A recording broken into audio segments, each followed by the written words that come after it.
know that there is still madness in this world.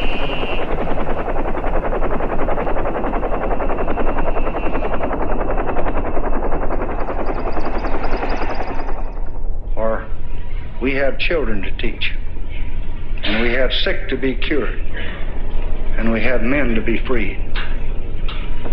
There are poor to be lifted up, and there are cities to be built, and there's a world to be helped. Yet, we do what we must. I am hopeful,